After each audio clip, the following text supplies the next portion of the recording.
السلام عليكم. پێغەمبەر صلی الله عليه وسلم لە دوای فتحکردنی مەکە لە پاڵ کەعبە دانیشت بوو، شانیدا بۆیە و ئیسراحەتی ئەکرد. کاتێک بینیتی ئەبوو بەکر وا بەرەو پیری دێت، ئەبوو بەکر باوکی ئەبوو قوحافەی بە کۆڵەوە بوو ئەیهێنا بۆ لای پێغەمبەر صلی الله عليه وسلم بۆ ئەوەی مسلمان ببێ. کاتێک پێغەمبەر ئەوانی بینی وەکو ڕێزێک بۆ ئەبوو بەکر هەستا و چووە پیریانەوە، فەرمووی ئەی ئەبوو بەکر، ئەو بۆچی قسەت نەکرد خۆم بەهاتمە بۆ ماڵەوە بۆ لای باوکت؟ ئەبوو بەکر جوابی دایە و فەرمووی ئەی پێغەمبەری خوا عليه الصلاة والسلام، باوکم زیاتر پێویستی پێتە وەک لەوەی بێ بۆ لای تۆ، وەک لەوەی تۆ بڕۆیتەوە بۆ ماڵ بۆ لای ئەو. پێغەمبەر عليه الصلاة والسلام هێنانی دانی نیشان پەتەک خۆیەوە و اینجا قسەی بۆ باوکی ئەبوو بەکر ئەکرد. دایە سینگیا و فەرمووی ئەسلیم، مسلمان بە ئەی ئەبوو قوحافە.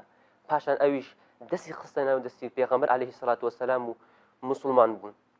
پێغەمبەر صلی الله عليه وسلم کاتێک بینیتی ئەبوو قوحافە ڕیشی وەکو لۆکە پاک پاک سپی بووە، پێی فەرموو ئەم ڕیشەی ئەم سەر و ڕیشەی بۆ بگۆڕن، بەڵام دوور بکەونەوە لە ڕەنگی ڕەش، بۆی بکەن بە ڕەنگێکی تر. پێغەمبەر صلی الله عليه وسلم فەرمانی کرد کەوا ڕەنگی ڕیشی بۆ بگۆڕن. لەو کاتەدا ئەبوو بەکر ڕزای خوای لەبێ ئەگریا، وەکو منداڵ ئەگریا ئەبوو بەکر. پێغەمبەر عليه الصلاة والسلام فەرمووی ئەی ئەبوو بەکر، ئەوە چیتە بۆچی ئەگریەی؟ چی وای لێت کردووە بتگریێنێ؟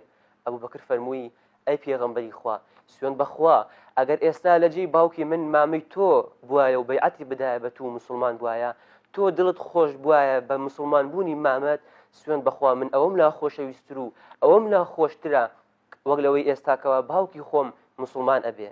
ئەمە نمونەی وەفایە لەلایەن ئەبوو بەکرەوە بۆ پێغەمبەر، نمونەی هاوڕێیەتیەکەوە دڵخۆش بوونی پێغەمبەر عليه الصلاة والسلام ناگۆڕێتەوە بە مسلمان بوونی باوکی. والسلام عليكم ورحمة الله وبركاته.